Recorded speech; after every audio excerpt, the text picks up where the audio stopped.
I would like to buy a hamburger. I would like to buy a hamburger. I love that soundbite. That's from the Pink Panther back in the day with Steve Martin. That's hilarious. I'd like to buy a hamburger. That's where he was going into with an accent coach, and she was trying to teach him how to sound American. And he's like, I would like to buy a hamburger. And she's like, no, it's pronounced hamburger. And he's like, I would like to buy a hamburger. It's Taco Tuesday, and we're talking hamburgers. I hope you guys are having a great day. A lot to get into. Cannot wait. But real quick, wherever you're listening, wherever you're watching, hit that subscribe button. Also, remember today's show is presented to you by Kirkwall Group, as well as Game Time PDR, and of course, Bet Online. Bet Online is the world's most trusted betting platform and your number one source for online betting. From the earliest odds to in-game live betting, Bet Online provides you with all the action and the ability to watch the games as they happen. With the largest selection of odds on everything from football, NBA, college basketball, NHL to UFC and MMA. Head to Bet Online today to get in on the action with America's most trusted site for online wagering. It's Bet Online. The game starts here. Should we just do it? Let's do it. Let's make some bad decisions. Throw caution to the wind, bitch. Let's do it. Let's jump into some headlines. Let's go! Let's go! And now, here are the headlines. This is disgusting. And I don't understand why people do this disgusting stuff. And why would you spend money on something this disgusting? A 77-year-old slice of Queen Elizabeth II's wedding cake sold at auction for $2,800 plus. Why? Why would you do that? Oh, I didn't. I should have had that soundbite of Lewis Hamilton. Tastes like a dog puke. That's hold on. Nothing to see here. But just think about it real quick as we get Lewis Hamilton's thought. Hey, Lewis Hamilton, what do you think about buying a 77-year-old piece of cake? It was like dog's puke. Exactly. Seamless. But in all honesty, what are you going to do with a 77-year-old cake? You're going to be that weirdo that bought a 77-year-old piece of cake. Oh, but it's full of rich history. Is it? You're going to stick it in your freezer next to the frozen peas and the frozen pizzas and whatnot. And then you're just going to break it out every time you have a guest over. Hey, guys, have you seen my 77-year-old piece of Queen Elizabeth II's wedding cake? Yeah, Todd, we have. Fuck. You bring it out every time. It's like your only thing you got going for you in your life. And that's sad. Let's be honest. That's sad. Some of you just went, oh. The heck, man. I posted that story on Twitter, and everybody that responded did the same thing. They just responded with some sort of GIF explaining how disgusting that is. I just don't understand. Why would you do that? You could spend your money in better places for like almost $3,000. You could just, I'm just trying to think. You could buy some tacos. You could buy a food. You could buy food for people that are in need, right? There's a lot of things you could do with that, but not waste it on that. My goodness. So dumb. Honey, did you make the mortgage payment? No. Fuck, I forgot. Well, that's fine. Let's just, I'll do it online. Let me check the account. Why are we short almost $3,000? Well, I bought something. And I invested in something, to be honest. What did you invest in? Because now we can't make our mortgage payment. Well, You know Queen Elizabeth II? Yes. I bought a 77-year-old slice of her wedding cake. You're a fucking moron. You can't even eat it. That's the other thing. You can't eat it. You just look at it. It's just a hunk of sugar and flour and whatever the hell else they use to make cakes. I'm not a baker, okay? I do enjoy the bakery products, though. God, what an idiot.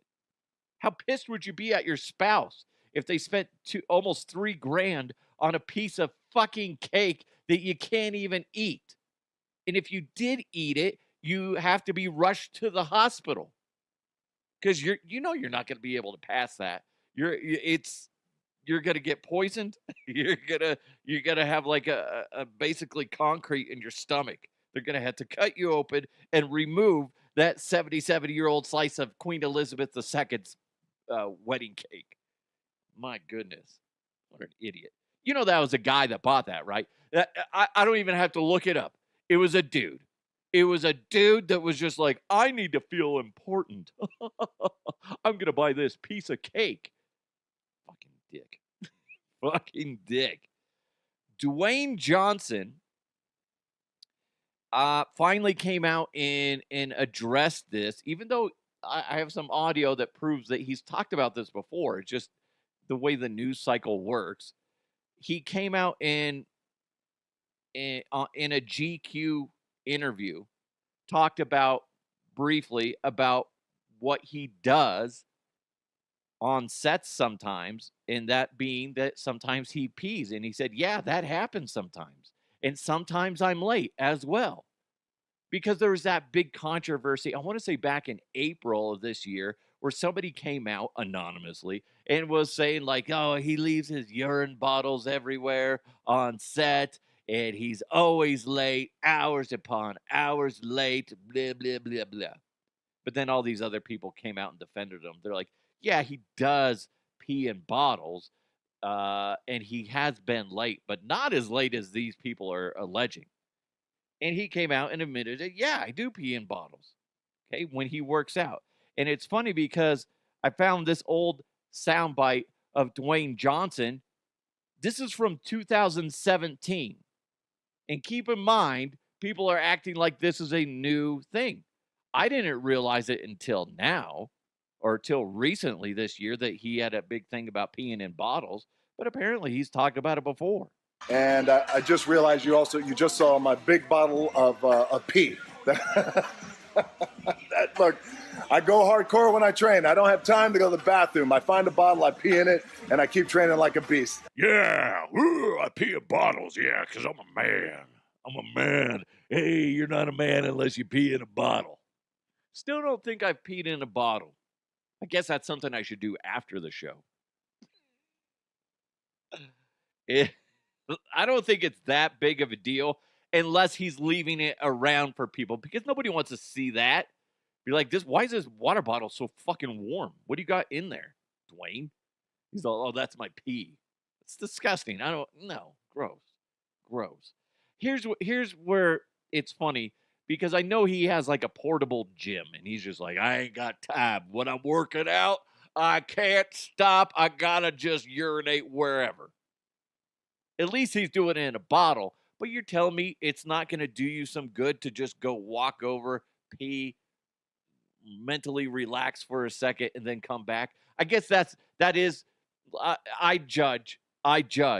But look at him. Look how successful he is. Look how in shape he is, whether he does steroids or not. I don't know.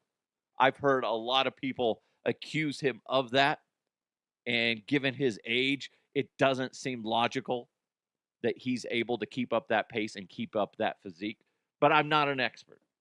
I'll just assume he does steroids. I just assume it. Since I'm ill-informed, I'm just going to cast judgment and assume, yeah, he does all the bad stuff. He does, including pee in bottles. I imagine your workplace, wherever you work, if you were just walking around the work environment and you see bottles of piss everywhere. Would that not be disgusting? maybe you have experienced that. That's just terrible. I could see that on a construction site. That kind of makes sense.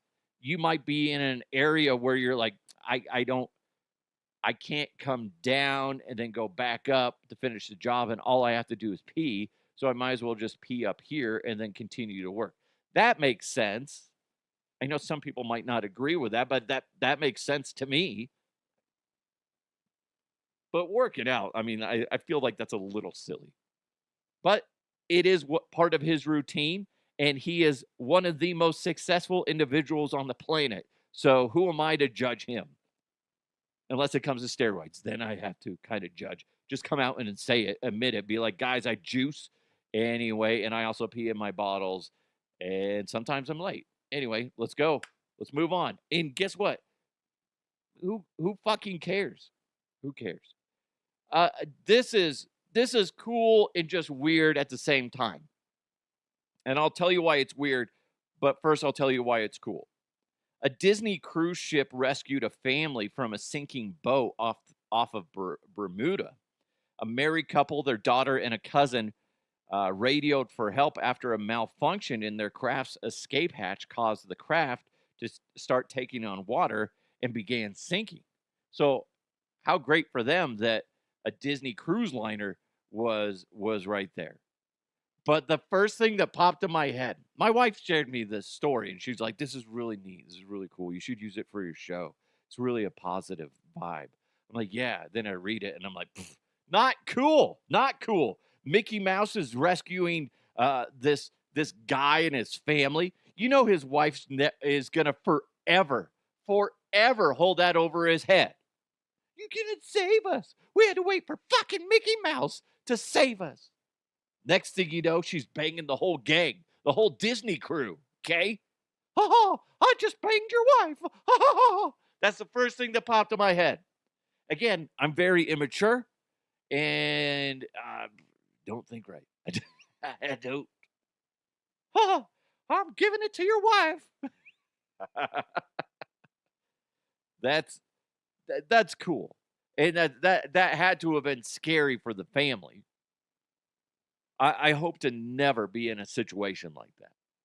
I kind of was when I was in Australia when I capsized and I was in shark-infested water and waiting to be rescued. And that fucking sucked. That sucked. And I still flash back to that. And that was a mistake on our part because we didn't listen to what the tour guide told us. Is like, don't cut across the bay, hug the coast, you should be fine. And then boom, next thing you know, I get hit with a wake, flip over, my life vest isn't on properly, and it's actually hindering me from actually being able to climb back into the kayak. Long and short of it, I could have died. Okay, I could have died while my whole family was watching. Son of a bitch. Where was Mickey Mouse then? Huh? Mickey and Donald and Minnie. What the shit, man? They're on their Disney cruise line having a giant orgy. That's what's happening.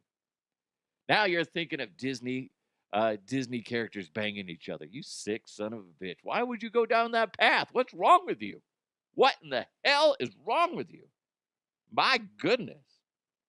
But good for them. I'm glad they were rescued. That has to be one of the scariest things you could ever experience because you're in the middle of nowhere in the ocean.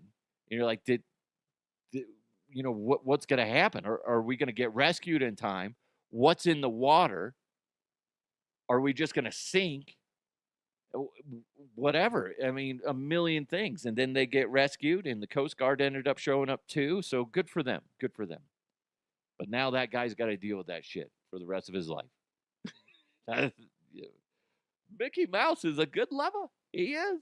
Oh, I go the extra mile. Awkward transition. Yes. Hey, if you're running a business and need help with the back of the house, you need someone with experience and is trustworthy. You need Kirkwall Group.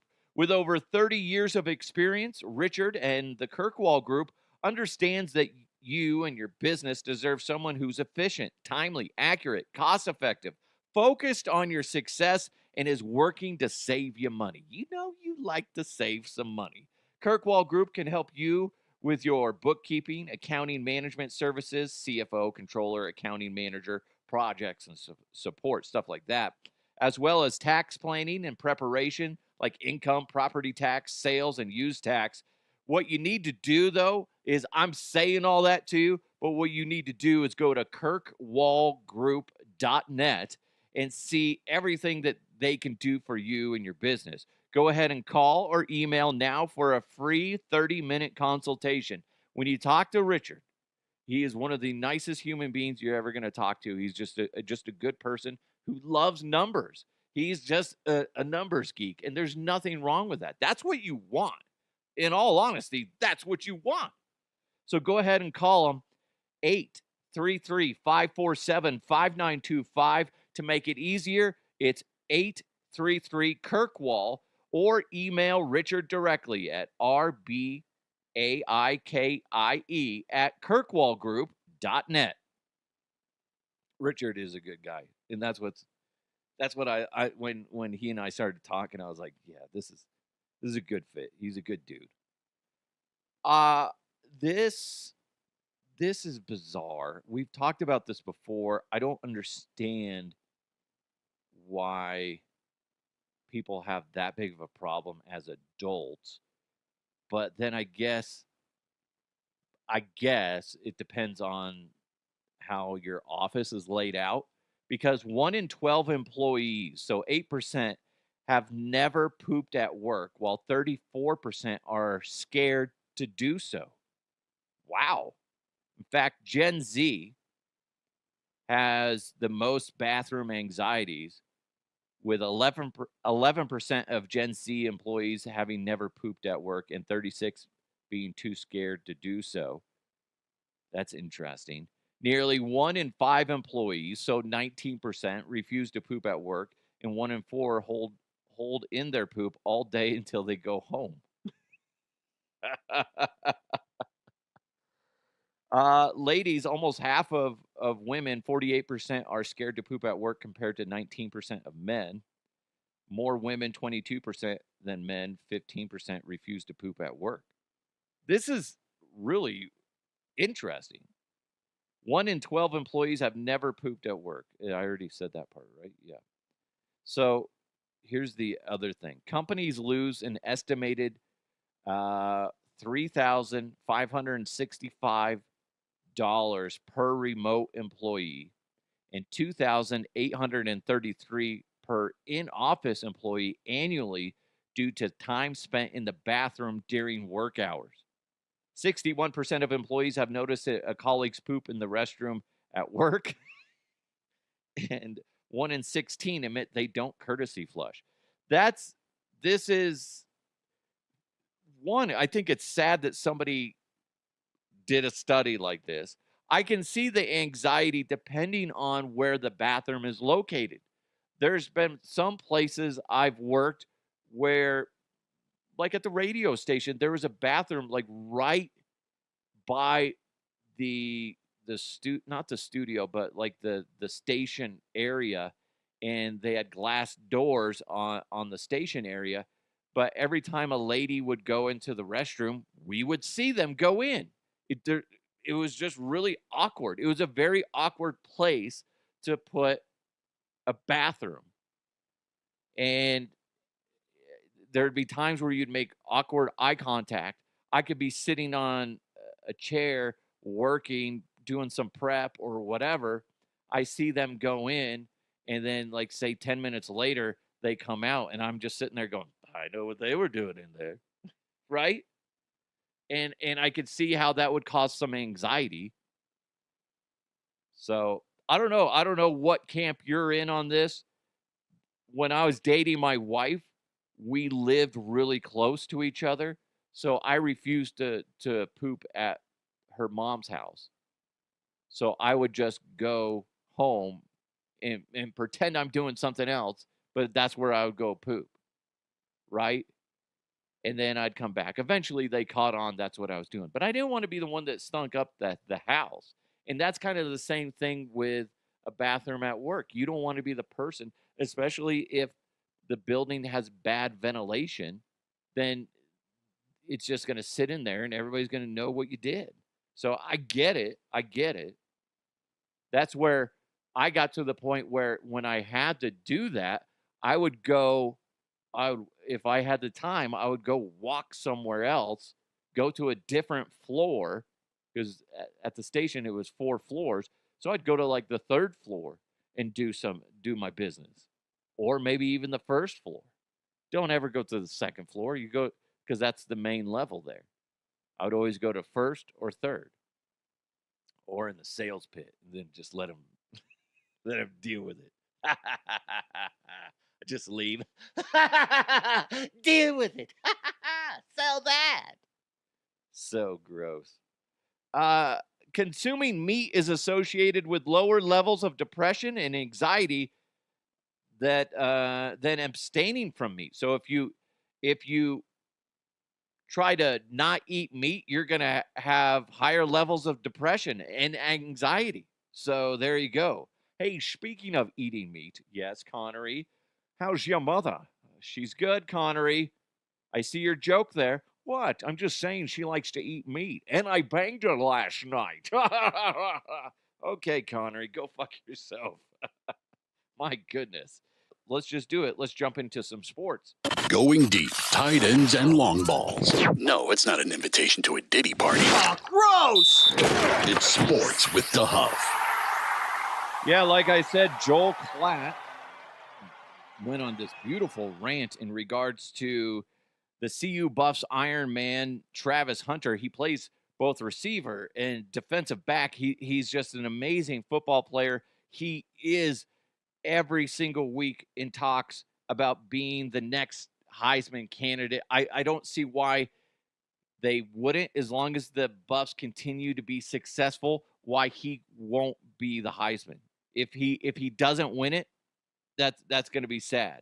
But here's Joel Klatt talking about it. Travis Hunter is a unicorn, total unicorn. And I just want to appreciate what he is doing and what we're seeing, because we're never going to see this again. There comes a time when, as a sports fan, you've got to sit back and actually take stock in what you're witnessing. I think a lot of us do that when we watch LeBron play, or those of us that got to watch Michael Jordan play. I'm sure this is how people felt when they watched Mickey Mantle play, or how I felt when I got to stand there when I was a minor league baseball player and watch Barry Bonds take batting practice. You know, like, there are things that we just know we're never going to see again. And this is one of those things. Travis Hunter is one of one. He is the favorite by a wide margin for the Heisman Trophy. Nobody is doing anything close to what he's doing right now. He played 170 snaps. That is absurd. He is going to win the Heisman if Colorado gets to the Big 12 championship game.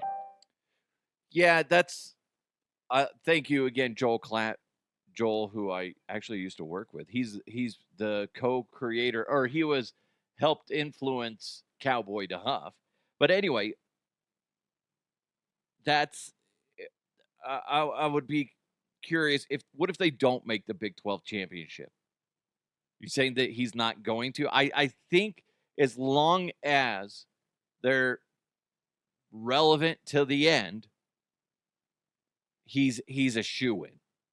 If all of a sudden he falls off and isn't productive, or just, makes mistake after mistake, then he falls off. Otherwise, I don't see why, regardless if they make the Big 12 championship, I don't see why he doesn't win the Heisman. Like he said, he is special. Travis Hunter is special.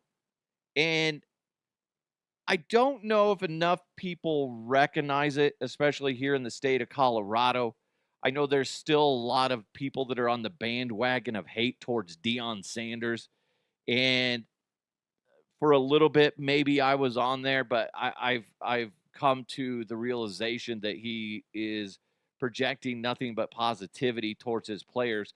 And that comes from me, cutting up the press conferences every week and watching him and actually listening to him. And we touched on this yesterday in regards to what the media puts out versus what he actually talks about is somewhat different. We post and react to the big ticket items, but he is talking about a lot of other things. His press conferences could be 10 to 20 minutes long, but you're only hearing maybe a minute to 2 minutes worth of the press conference. You're hearing the quote unquote highlights. You don't hear him talking about all these other players other than his kids and Travis Hunter. And I think that's what confuses a lot of individuals. It's not your fault. You're just, a lot of people don't have the time to listen to a coach's press conference. So you're taking the snippets. And I think that bends a lot of people. It just irritates a lot of people when it comes to the CU Buffs. And it's sad because you're missing out on some greatness. And if you're not, kind of like Joel just said, if you're not sitting there and understanding and appreciating what you are getting with Travis Hunter, regardless if you're a CU Buffs fan or not, if you're just a fan of sports, you need to pay attention to what Travis Hunter's doing. It's special. He's an impact player on defense. He's an impact player on offense. Now, that being said, I'm not a firm believer that this is going to transition very well into the NFL. I can't imagine him playing on both sides for a majority of a game. I'm just curious of when, let's say the Broncos drafted him. I doubt that that's going to happen. But let's say they get their hands on him. What are you going to do? Are you going to play him both sides? Because there's going to be a point where you're like, do we use him mostly on defense and just throw him in on offense every now and then when we need an extra receiver? Because do you think that he's a wide receiver 1 or 2, or do you think he's more of a 3? Because if he's a 3 or 4, then I would just have him heavier on defense and just throw him in there as certain packages, but not an every down type of thing. It's going to be interesting. But that being said, forget about next season when he's playing in the NFL. Think about now and absorbing what you're privy to, what you're presented with right now is this fantastic player that is doing something that is just not done very often and done well. There's other players that, play offense and defense, but they're not as impactful. That's the thing. They're not in high profile positions. That's the thing. So if you're on that bandwagon of hate, I get it. I understand. But I feel like the media has misguided you. And what you need to do is swallow your pride, take a moment, and just observe what is happening, at least with Travis Hunter. He's a good fucking football player. He's special. Like Klatt said, he's a unicorn. It's really neat to witness. And I hope people appreciate it. I do. This has to be one of the most bizarre sound bites I've heard. This is Fran Brown, the head coach of Syracuse football. There's a process that I follow every week. Win, lose, or draw. Only thing is, like, my wife, I can't sleep in the bed if we lose because I ain't going to get in the shower for that day. I'm just mad, and I just sit there. I just brush my teeth. That's what I have to do so y'all won't say my breath stink, but I'm just kind of locked in on certain things, certain ways. I think you gotta earn the right to do certain things. So, winners get washed. You know what I'm saying? I'm a loser. I just kind of waited a little bit. Winners get washed. Oh my God, that is the dumbest thing I have ever heard. That's dumb. Like he's saying that he's not good enough to take a shower, so he's got to basically sit in his own stink. And then on the other hand, he's going, well, I don't want to have stinky breath, so I make sure I brush my teeth. It's just really confusing, really weird. That's one of those stories where you go, you know what, Coach Brown, maybe you just stop talking. That's the way I look at it. What the shit? Honey, did you take a shower? I didn't do fucking shit. Clearly, because you smell like a fucking old man's ball sack after running through the gates of hell. Holy shit. That's disgusting. Right, as always. You know me, kid. You know me. Man, I have never heard of that. I've heard of people, you know, if they're on a winning streak, you don't wash something like that. But I've never heard of like I lost, so I refuse to clean myself because I just don't deserve it. I don't deserve to be clean. What? Come on. I wonder what his players think of that.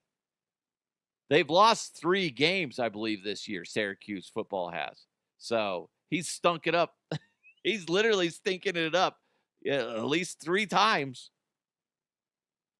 I don't know about you.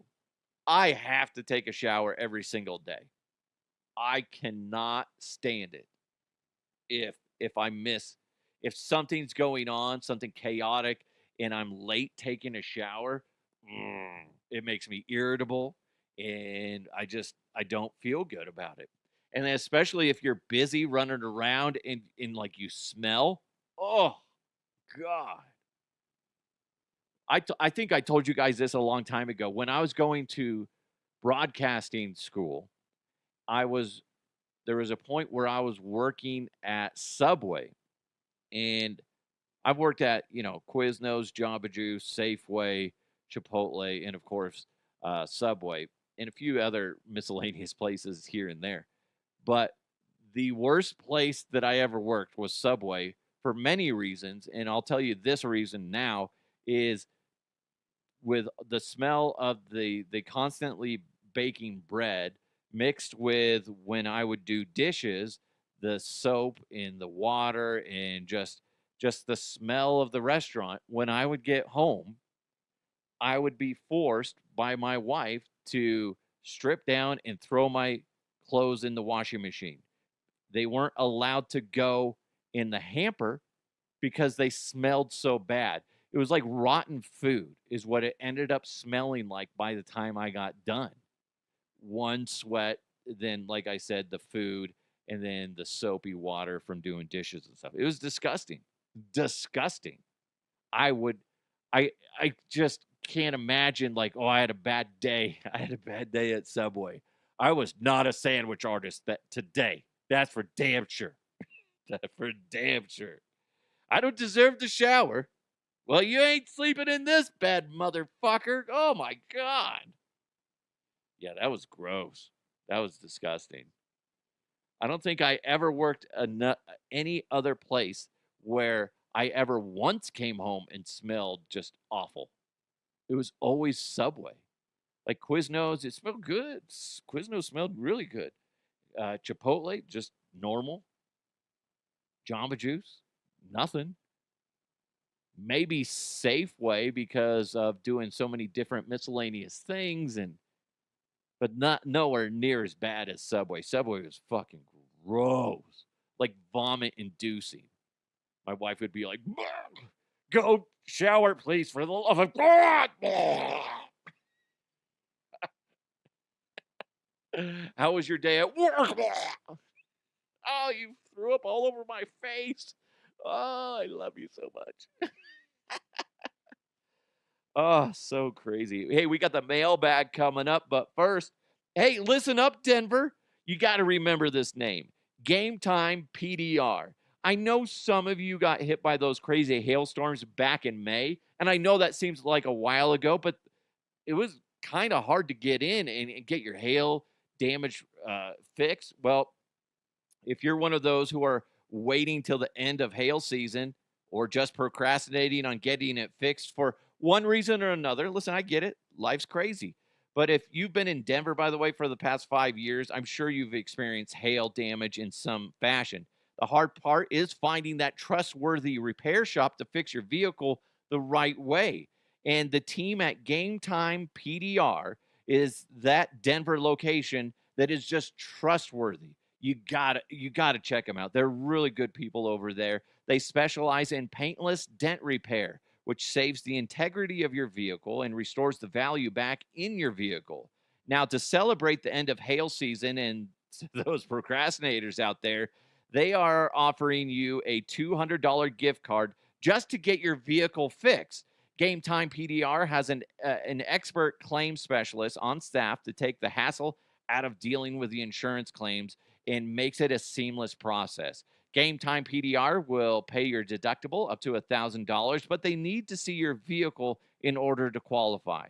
They're able to pay your deductible, by the way, because they work and advocate for their customers first before the insurance company. Game Time PDR's expertise and experience are unmatched. They have over 30 years of experience in the industry. That's a long freaking time.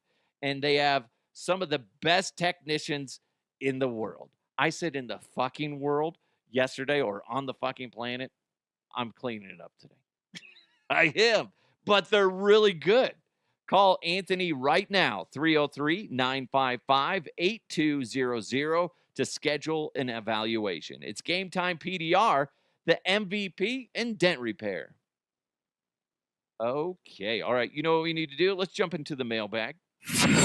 Mailbag. You've got mail. This comes in from Dougie Doug. I love that name. I love saying Dougie Doug. Dougie Doug. He's scratching the records in the back corner while Cinnamon's on the main stage.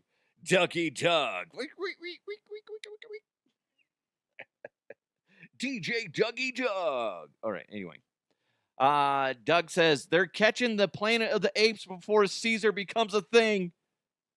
They had the article. It says 24 more monkeys that escaped from the South Carolina lab have been recovered unharmed. It's pretty wild because they're not really saying what's up with these monkeys. They just say they're dangerous. Don't go near them. But that's just, you guys know this. The less details you give, the more people are gonna, fill in the blanks. But then what's funny is if you give a lot of details, people are gonna go, they're giving a lot of details. That doesn't make sense. I think they're covering something up. And then they're gonna come up with their own conclusion. So no matter what, it's a lose-lose situation. But good thing that they're catching more and more of them.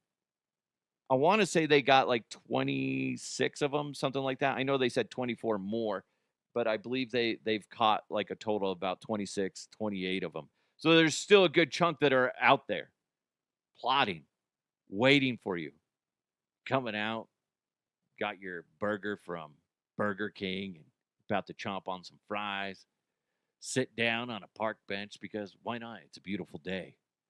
And then, boom, monkey jumps on your face. I don't even know what monkeys sound like. I'm a monkey. Then it just rips your face off. Before you can even eat the fries from Burger King. And they got delicious fries. Now you're going to be sad. But nobody's going to be able to tell because you got no face. Listen, guys, I've seen it a million times. I have. By the way, I grew up on Planet of the Apes. What's funny because I was born I'm basically an 80s kid.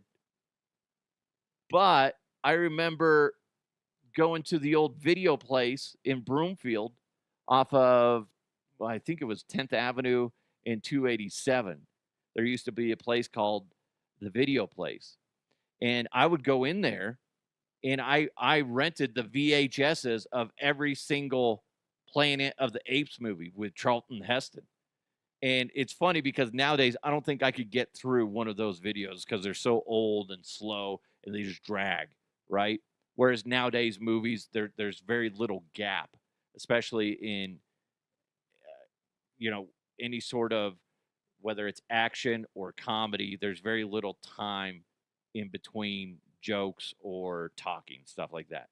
So I think I would have a hard time watching it. But I remember watching those movies and just kind of fell in love with them. I thought they were interesting. I've seen all the new ones, including the one with Mark Wahlberg. Hey, I'm Mark Wahlberg. How's your mother? Oh, you're a giant ape.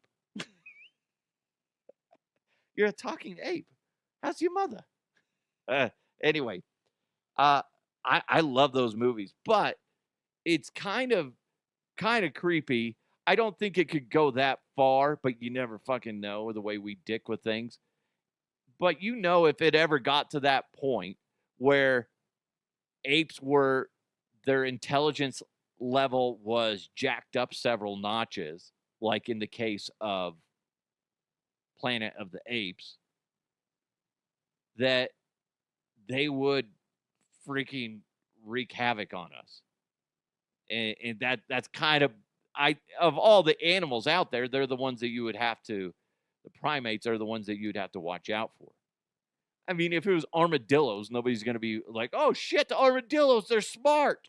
Oh no. Ah! The anteaters are coming for us too. Oh shit, they're so smart. No, that's not happening. Nobody's making a movie called Planet of the Armadillos. No. No, they're not. Man, I can't. By the way, it just popped in my head. I cannot wait for the sequel to Spaceballs. Josh Gad, the guy that plays or is the voice of Olaf, is directing it, and he's working closely with Mel Brooks. And I just hope they do it justice. It was so great, the first one. I imagine the second one will be just as good, hopefully. And I hope that they're able to get Rick Moranis to be on board. And even if it's like Rick Moranis being like the mentor to the new up and coming Dark Helmet, I think that would be a hilarious storyline. I'm sure they'll come up with something, whether it's that or something similar. I think that would be fun. But if Rick Moranis isn't in there for a significant amount of time, that's going to be sad. But I understand that he left acting several years ago after his wife sadly passed away, and he dedicated his life to his kids, and that's phenomenal. That's like if you're a successful person financially and tragedy strikes and you don't opt to take care of your family because in that situation he had silly money, right? He made a butt ton of money. He had the perfect opportunity to go, you know what? Let's find a good home with some good schools, and I'm dedicating my life to the kids. Because financially, that's not a problem. If you're in that same position financially and tragedy strikes, I mean, geez, why would you not? I would do that in a heartbeat. Shit, I kind of did that with the radio station during COVID because, well, I don't need to get into all that nonsense, but like when the company wouldn't work with me and were pushing back and causing problems, that's whether that was higher ups or not, I don't officially know.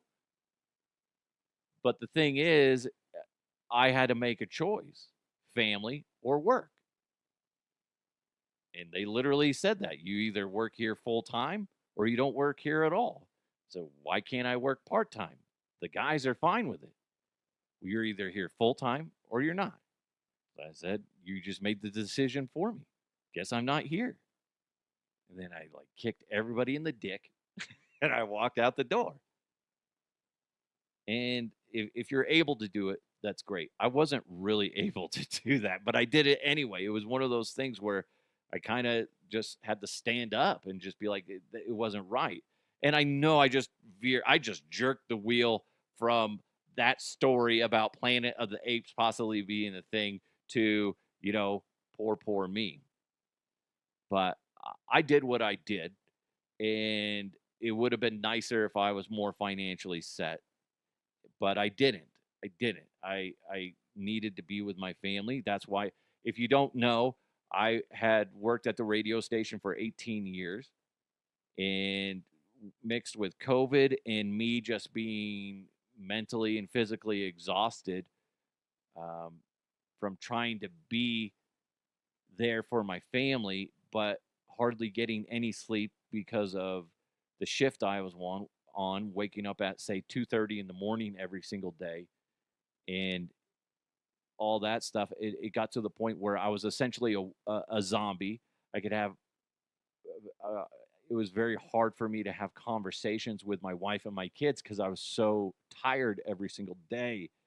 And it just was wearing me out. Then with COVID being just so chaotic, and my kids my daughter at the time being in kindergarten, learning how to do work a computer and navigate a computer while my wife is working from home, and then all this other stuff. It was just very dramatic. And then it just got to the point where I was like, if I could just work till say 9 or 10 o'clock every single day and then just be part-time, that would be better. But they didn't want to do that, and I walked away. And the crazy thing is that place is completely different now. New management, new just about everything. So I think they're headed in a better direction than they were as far as that radio station goes. And I'm hoping that they return to success like they were when I was there during its heyday. I don't know how long that will take, but I know that they have a good program director that is focused on that.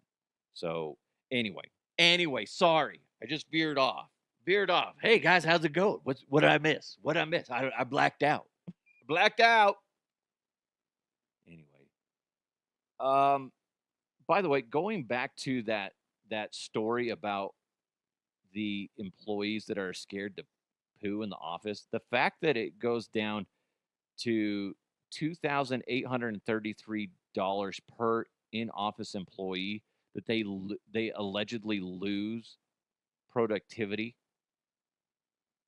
every year. I think that's kind of a fucked up way to look at things. You as an employee, you're allowed breaks. Should that go towards your break time? Probably, depending, but it's not always going to be that way. You can't take away my right to drop a deuce at work. I can understand the remote employee. I know there's a lady that I was talking to that she invested in that like software that moves her mouse for her, and then somebody at her company got in trouble for it. I want to say, I was like, aren't you the one that uses that? Yeah, I do. How about you just work? That's the thing. I get that there's it's a mixed bag of emotions and thought processes on working from home versus working in an office, but ultimately you're probably going to be more productive depending on your job if you're in an office because you're scared to slack off. Whereas if you're at home, you can just go get up and do something and go take a nap, or have like your kids go over there and move your mouse for you every 20 minutes or whatever, some shit like that. Come on. But the people that fuck it up are the people that screw around at home. So I get it. And that's why a lot of companies are wanting people to go back into the office. But I don't know. That it's crazy that somebody broke down the average poop time is probably this times that times whatever. No, you're losing us money because you got to go potty. It's kind of a jacked up thing to do. Somebody's going to take that information and try to reduce employees' bathroom breaks. You know they are. You may work with somebody like that. They're like, well, people are going in there on an average of 15 minutes in the bathroom. Let's chop that down to 7 minutes. And then every time you go in the bathroom, there's like a clock that starts ticking. I mean, horrible. Oh, God. I only got 10 seconds left. I'm not even done. You're going to get good luck writing somebody up for that. You pooped too long. That's stupid. But again, there's a lot of bad managers out there. There's a lot of people in charge that have no right to be in charge. And those are the ones that will try to write somebody up and try to fire them or whatever for going to the bathroom too long. God.